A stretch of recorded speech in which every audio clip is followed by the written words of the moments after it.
Bismillahirrahmanirrahim. Assalamualaikum warahmatullahi wabarakatuh. Anak-anakku sekalian dimanapun kalian berada, Alhamdulillah pada kesempatan pagi hari ini Jumat 19 Maret 2021 atau bertepatan dengan 6 Sya'ban 1442 Hijriah, kita semua masih diberikan nikmat dan rahmat oleh Allah Subhanahu wa taala sehingga bisa mengikuti kegiatan sosialisasi praktek kerja lapangan melalui virtual atau daring. Dan insya Allah pada kesempatan siang hari ini Bapak ingin menyampaikan sosialisasi kegiatan praktek kerja lapangan angkatan ke-17. Salawat dan salam semoga senantiasa terlimpah curahkan kepada suri tauladan hidup kita, baginda Nabi Muhammad SAW beserta para keluarganya, para sahabatnya dan para pengikutnya hingga akhir zaman, dan semoga kita semua menjadikan umatnya yang setia dalam mengamalkan ajaran-ajaran beliau. Baik anak-anakku sekalian, sebelum Bapak menyampaikan materi sosialisasi PKL, Bapak sedikit memperkenalkan diri, perkenalan singkat terkait dengan materi pada hari ini ya. Nah, ini bisa dilihat ya, perkenalan singkat karena sudah beberapa bulan kita tidak bertatap muka dalam kegiatan belajar mengajar. Kemudian untuk sosialisasi materi hari ini bahwa PKL adalah merupakan sebuah kegiatan yang perlu kalian ikuti. Sebelumnya Bapak berikan pantun dulu, pergi ke pasar membeli ikan, ikan yang dibeli ikan hiasan. Terima kasih kami ucapkan atas kehadiran siswa-siswi sekalian. Nah, sebelumnya perlu Bapak sampaikan tentang PKL ya. PKL adalah selanjutnya disebut dengan PKL ini pembelajaran bagi peserta didik pada SMK atau MAK atau SMALB dan LKP yang dilaksanakan melalui praktek kerja di dunia kerja dalam jangka waktu tertentu sesuai dengan kurikulum dan kebutuhan dunia kerja.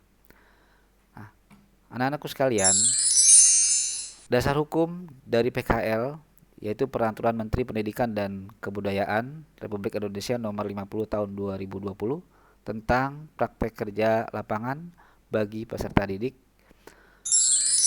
Dan PKL ini memiliki tujuan yang cukup baik ya. Yang pertama, menumbuh kembangkan karakter dan budaya kerja yang profesional pada peserta didik. Yang kedua, meningkatkan kompetensi peserta didik sesuai kurikulum dan kebutuhan dunia kerja. Dan yang ketiga, menyiapkan kemandirian peserta didik untuk bekerja dan atau berwirausaha. Nah, PKL juga merupakan program pembelajaran inti kejuruan bagi peserta didik SMK atau MAK. Kemudian PKL juga merupakan pembelajaran keterampilan bagi peserta didik SMALB dan pilihan atau tambahan bagi peserta didik di LKP atau Lembaga Kursus dan Pendidikan. Kemudian penyelenggaraan PKL ini ya, yang pertama peserta didik pada SMK melaksanakan PKL di dunia kerja. Yang kedua, dalam penyelenggaraan PKL bagi peserta didik SMK bekerja sama dengan dunia kerja. Dan ketiga, penyelenggaraan PKL di dunia kerja sebagaimana dimaksud meliputi dunia usaha, dunia industri, badan usaha milik negara atau badan usaha milik daerah, instansi pemerintah atau lembaga lainnya yang ditunjuk oleh pihak sekolah. Nah, kemudian penyelenggaraan PKL juga dilaksanakan di era pandemi ini bisa luring ataupun daring ya. PKL juga bisa dilaksanakan secara luring, dilakukan dengan praktek pembelajaran secara langsung oleh peserta didik di dunia kerja, dan juga PKL yang dilaksanakan secara daring diperuntukkan bagi pembelajaran kompetensi keahlian berbasis teknologi informasi dan komunikasi. Jadi untuk kalian bisa dilakukan dengan daring ataupun luring. Anak-anakku sekalian, nah selain itu juga untuk pembelajaran kompetensi keahlian berbasis teknologi informasi dan komunikasi, PKL dapat dilaksanakan secara daring dalam kondisi dan keadaan tertentu. Nah, contoh dari keadaan tertentu misalnya bencana alam, bencana non alam seperti sekarang ini yang masih dalam kondisi pandemi COVID-19 atau kondisi geografis yang tidak memungkinkan. Kemudian pelaksanaan PKL secara daring dilakukan setelah mendapatkan persetujuan tertulis dari dunia kerja. Jadi PKL secara daring ini juga perlu ada persetujuan dari pihak dunia industri yang menjadi mitra daripada sekolah. Anak-anakku sekalian, dalam hal penyelenggaraan PKL juga tidak dapat dilaksanakan di dunia kerja. SMK dan LKP ya menyelenggarakan bentuk pembelajaran lain sebagai pengganti PKL. Ya, di era pandemi ini juga ada pilihan lain selain PKL yang tidak dapat dilaksanakan di lokasi dunia kerja. Contohnya misalkan dengan project work. Nah, kemudian bentuk pembelajaran lain sebagai pengganti PKL dikoordinasikan dengan dunia kerja, dan bentuk pembelajaran lain dapat berupa yang pertama kegiatan kewirausahaan sesuai dengan program pendidikan yang ditempuh dan atau pembelajaran berbasis proyek berdasarkan kebutuhan dunia kerja masing-masing. Nah, kemudian PKL SMK Informatika dilaksanakan pada bulan April sampai dengan bulan Mei.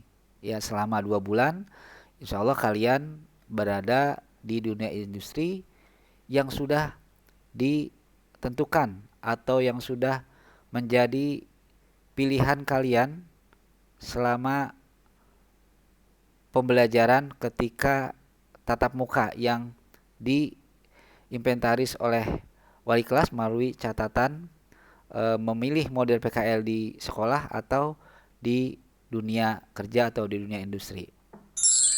Nah, tentu PKL ini memiliki tahapan-tahapan yang cukup panjang. Yang pertama, perencanaan, pelaksanaan, penilaian dan monitoring serta evaluasi. Nah, di dalam tahap perencanaan ini ya, sekolah memetakan kompetensi kalian masing-masing. Kemudian setelah dipetakan kompetensi kalian masing-masing, ditetapkan lokasi PKL sesuai dengan kompetensi masing-masing. Dan kemudian ditetapkan jangka waktu PKL. Dan alhamdulillah di era pandemi ini SMK Informatika optimis PKL tetap dilaksanakan sebagaimana halnya tahun-tahun sebelumnya. Kemudian keempat, pemetaan penempatan peserta didik sesuai kompetensi masing-masing.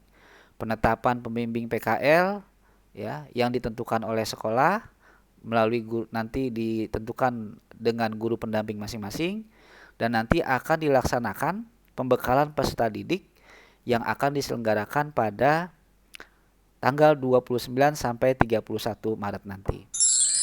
Nah, pada pelaksanaan nanti ya, pelaksanaan PKL ya, penempatan peserta didik di dunia kerja sesuai kompetensi masing-masing. Dan alhamdulillah kompetensi MM, RPL dan TKJ insya Allah sudah fix ya. Kemudian pelaksanaannya praktek kerja, kalian akan melakukan PKL selama 2 bulan sesuai dengan DUDI masing-masing. Kemudian yang ketiga, mentoring oleh pembimbing PKL dari dunia kerja. Jadi nanti kalian di sana akan dipandu, dibimbing oleh pembimbing atau mentor di dunia kerja masing-masing yang ditentukan oleh perusahaan. Nah, kemudian setelah PKL pun atau selama proses PKL ada penilaian. Nah, penilaian ini dilakukan untuk mengukur tingkat capaian kompetensi peserta didik yang meliputi 3 aspek: sikap, pengetahuan, dan keterampilan. Nah, 3 hal ini sangat penting untuk dimaksimalkan dan dioptimalkan oleh kalian agar hasil PKL nanti memuaskan. Nah, kemudian penilaian juga dilakukan oleh pembimbing PKL dari dunia kerja. Jadi penilaian nanti ini juga selain dari pembimbing lapangan yang ditentukan sekolah juga diberikan oleh pembimbing dari dunia kerja masing-masing. Nah, kemudian tahapan berikutnya adalah monitoring dan evaluasi. Nah, pelaksanaan PKL agar lebih baik ke depannya tentu ada monitoring dan juga evaluasi. Nah, evaluasi terhadap perencanaan dan hasil pelaksanaan PKL. Apakah ada kelebihan, apakah ada kekurangan dan lain sebagainya, sehingga ketika ada kekurangan-kekurangan nanti ada perbaikan-perbaikan di kemudian hari, sehingga dari waktu ke waktu PKL ini mengalami peningkatan dan kualitas yang lebih baik lagi.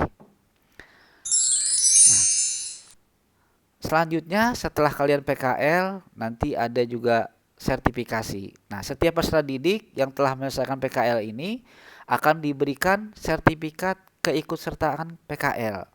Nah, sertifikat keikutsertaan PKL ini ditandatangani selain oleh pihak sekolah juga oleh pimpinan atau perwakilan dari industri atau dunia kerja tempat kalian PKL. Nah, selain sertifikat keikutsertaan PKL, peserta didik juga dapat diberikan sertifikat kompetensi oleh lembaga sertifikasi yang terakreditasi sesuai dengan ketentuan perundang-undangan. Dalam hal ini mungkin nanti kalian di kelas 12 jangka panjangnya yaitu melalui UKK. Nah, ini tahapan pra PKL ya. Tahapan pra PKL sebelumnya sudah sekolah lakukan baik dari pemetaan, rapat panitia, kemudian juga penyebaran surat-surat permohonan ke dunia usaha dan dunia industri, dan berikutnya juga penempatan lokasi PKL yang sesuai dengan kompetensi kalian masing-masing, dan alhamdulillah penempatannya pun tidak jauh ya, sekitar wilayah kota dan kabupaten Cirebon. Nah, tahapan pra PKL juga insya Allah sosialisasi PKL untuk siswa melalui daring, dan hari ini kalian mendapatkan kegiatan tersebut. Nah, disusul juga nanti di tanggal 25 Maret ada sosialisasi PKL untuk orang tua kalian ya, dengan model daring juga. Nah, di tanggal 26 nanti kalian akan insya Allah mendapatkan kelengkapan administrasi, diantaranya ATK. ATK itu ada block note, pulpen, ada name tag, ada jas, dan lain sebagainya. Nah, di tanggal 29 sampai 31 Maret nanti kalian akan diberikan pembekalan peserta PKL yang nanti jadwalnya akan Bapak tampilkan. Kemudian pelepasan dan pemberangkatan ke tempat PKL masing-masing dipandu oleh guru pembimbing dari sekolah. Nah, pada pelaksanaan PKL nanti dimulai di bulan April, tepatnya tanggal 2, dan diakhiri di bulan Mei, tepatnya tanggal 27 Mei. Nah, ini monitoring terlebih dahulu selama 2 bulan itu. Nah, selama PKL kalian akan dikunjungi oleh guru pembimbing dari sekolah. Setiap bulannya kurang lebih 2 kali.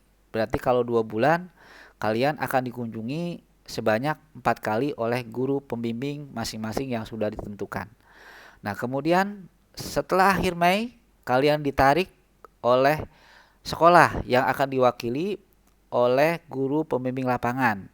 Ya, nanti ada serah terima dari Dudi dari tempat kalian PKL kepada sekolah. Dan selama PKL, selama 2 bulan ini kalian juga diberikan layanan bimbingan laporan, baik itu kepada Kakom maupun kepada guru pembimbing laporan tulisan. Dalam hal ini ada Bu Yuni, ada Pak Gupron, dan juga ada para Kakom. Nah, anak-anakku sekalian, setelah kalian PKL, kalian juga ada kegiatan lanjutan ya. Di samping kalian sudah kembali ke sekolah ya, mudah-mudahan di bulan Mei sudah mengalami normal kembali ya. Kemudian laporan yang kalian buat itu dikumpulkan. Kenapa dikumpulkan di tanggal 4 Juni? Karena kalian selama PKL itu sudah mencicil, sudah memulai membuat laporan, dan bimbingan laporannya selama kalian PKL sudah dilaksanakan juga dengan dibantu oleh pembimbing laporan masing-masing. Nah, di tanggal 8 sampai 11 Juni nanti kalian akan mengikuti sidang laporan yang jadwalnya nanti akan menyusul, akan diumumkan kemudian. Nah, apabila sidang laporan kalian sudah ikuti, jika ada perbaikan-perbaikan di laporan, tentu diberikan waktu di tanggal 14 Juni. Nah, itu kalian manfaatkan betul perbaikan-perbaikannya sehingga nanti tidak mengalami kesulitan yang dialami oleh kalian masing-masing. Nah, setelah perbaikan ada pengumuman hasil sidang. Siapa yang lulus, siapa yang tidak lulus, ya, siapa yang remedial dan lain sebagainya. Nanti itu akan ditentukan dari hasil pengumuman sidang nanti. Dan jika kalian sudah mengikuti sidang, sudah perbaikan laporan, pengumumannya sudah lulus, ya, kemudian akan diberikan sertifikat PKL oleh sekolah yang ditandatangani oleh sekolah dan juga oleh pihak dunia industri. Nah, anak-anakku sekalian, alhamdulillah untuk peserta PKL di angkatan kalian ini, di angkatan 17, diikuti oleh 93 siswa dan siswi, ya. RPL jumlahnya 35, TKJ jumlahnya 25, dan multimedia jumlahnya 33. Nah, bagaimana komposisi kelompok PKL? Nah, Bapak akan tampilkan di kelompok PKL ini, ya. Yang pertama, Bapak akan tampilkan dari mengikuti huruf M dulu, ya. Berarti MM dulu, ya. Nah, ini kelompok MM insya Allah akan ditempatkan di beberapa tempat PKL, ya. Ada di industri radio, ada industri televisi, dan juga ada industri percetakan. Nah, yang pertama di industri televisi, ya. Nah, ini kita tempatkan juga di Radar Cirebon Televisi, ada juga Radar Cirebon.com, kemudian ada juga RRI Nuansa FM atau Radio Nuansa FM, Radio Kita, di Percetakan Remufti, kemudian di CV Akses Digital, kemudian di Dua Bintang Studio, di Okeprint, di BAMS Digital, di kantor Yayasan Al-Irsyad yang di Jalan Panjunan itu, kemudian juga di CV Rayana Digital Kreasi. Nah, ini Bapak tampilkan berupa alamat, kemudian pembimbing lapangan, guru pembimbing laporan, dan juga guru pembimbing penulisan laporan. Dan nanti selengkapnya nanti juga akan Bapak akan sekolah tempel di mading yang sudah disediakan di sekolah yang ada, ya. Nah, kemudian Bapak akan tampilkan juga kompetensi RPL, ya. Nah, ini RPL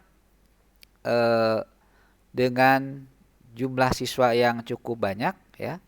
Nah, ini ada CV Sarana Mandiri Teknologi, ada VT Java Genius All Teknologi. Nah, kebetulan di Java ini di PT Jagat, Bapak singkat itu, ada 4 kelompok di PT tersebut, ya.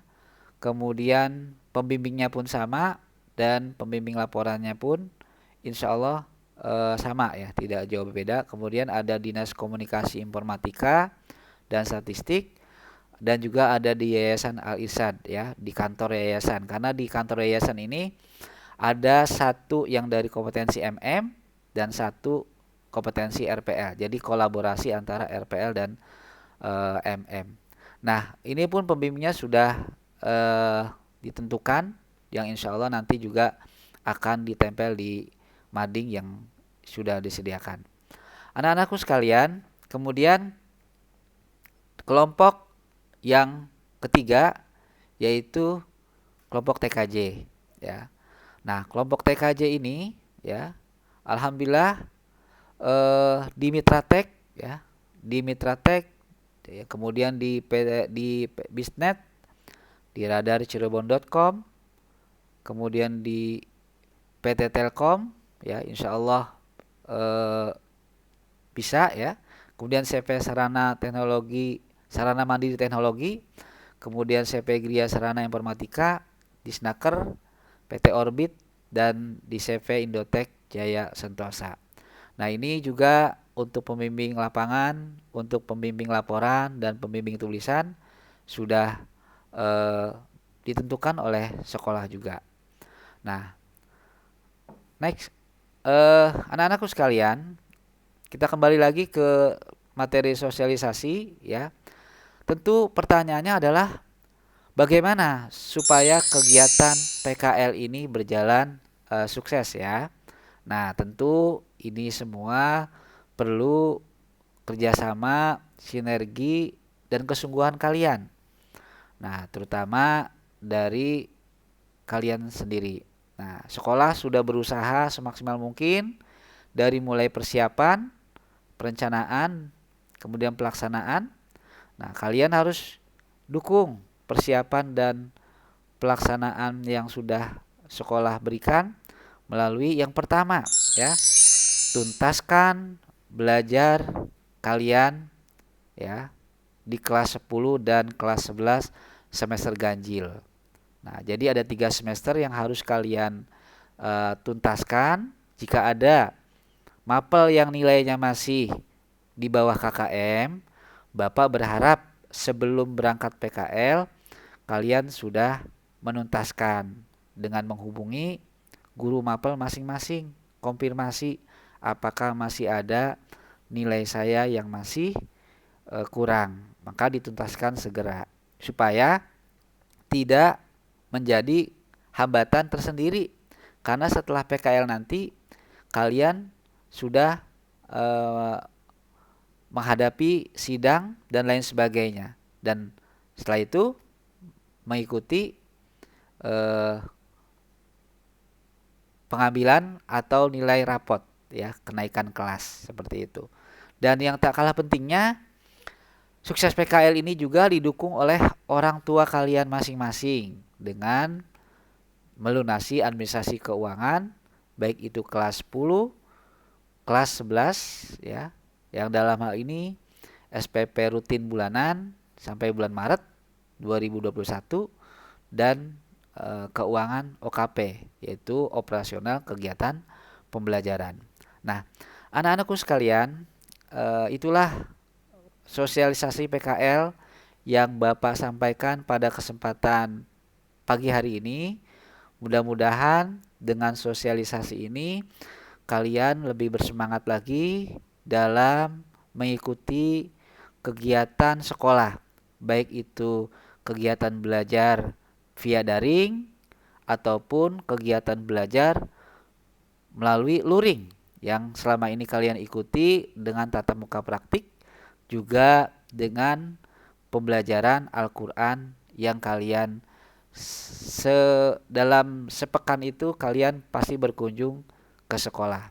Nah, itu yang ingin Bapak sampaikan dalam kegiatan sosialisasi ini. Adapun hal-hal yang belum jelas bisa ditanyakan berikutnya di momen-momen pembekalan dan lain sebagainya. Tapi sebelum ditutup, Bapak ingin sampaikan jadwal pembekalan juga pada saat ini ya. Nah, jadwal pembekalan yang insya Allah akan kalian ikuti bersama di tanggal 29, 30, dan 31. Nah, pelaksanaan kegiatan pembekalan PKL ini jadwalnya waktunya sama seperti kalian hadir pada saat jam praktek tatap muka ya. Nah, mulai masuk biasa dimulai jam 7, karena jam 7.30 sudah mulai ya. Jadi jam 7 itu sampai jam 7.30 prepare untuk persiapan di ruangan yang sudah disediakan oleh pihak sekolah. Nah, nanti kegiatan pembukaan, kemudian ada materi pertama ya, keselamatan dan kesehatan kerja di masa pandemi. Kemudian ada lanjutan materi kedua tentang etos kerja di dunia usaha dan dunia industri. Kemudian materi 3 tentang penulisan laporan sesuai kompetensi masing-masing yang akan diisi oleh para kakom masing-masing, dan ini tempatnya khusus di lab masing-masing. Dan materi keempat yaitu sistematika penulisan kebahasaan karya ilmiah yang akan diisi oleh Bu Yuni dan juga oleh Pak Gupron, dan nanti tempatnya di kelas yang sudah disediakan. Nah, jadi selama pembekalan ini kalian selama pembekalan itu datang sesuai kelompok tatap muka praktik ya. Jadi misalkan saya biasanya kalian hadir di sekolah hari Senin, berarti hari Senin. Nah, yang sudah hadir hari Senin berarti hari Selasa dan Rabunya tidak perlu hadir lagi. Nah, jadi nanti yang jadwalnya Selasa, maka jadwal Senin dan Rabu tidak usah hadir. Dan kebagian yang jadwal Rabu, maka Senin dan Selasa tidak berangkat ke sekolah. Ya, jadi sesuai dengan tatap muka jadwal tatap muka praktek selama ini. Nah, itu sedikit Bapak sampaikan jadwal pembekalan yang sebagai gambaran supaya nanti kalian bersiap-siap untuk mengikutinya dengan baik. Dan jangan lupa jaga kesehatan, cuci tangan, cuci masker, memakai masker, kemudian juga istirahat yang cukup ya, disiplin waktu agar pelaksanaan PKL ini berjalan dengan baik. Dari Bapak cukup sekian dan terima kasih. Burung Irian Burung Cendrawasih, cukup sekian dan terima kasih. Mohon maaf atas segala kekurangannya. Bapak cukupkan. Billahi taufiq wal hidayah. Wassalamualaikum warahmatullahi wabarakatuh. Ya, bro.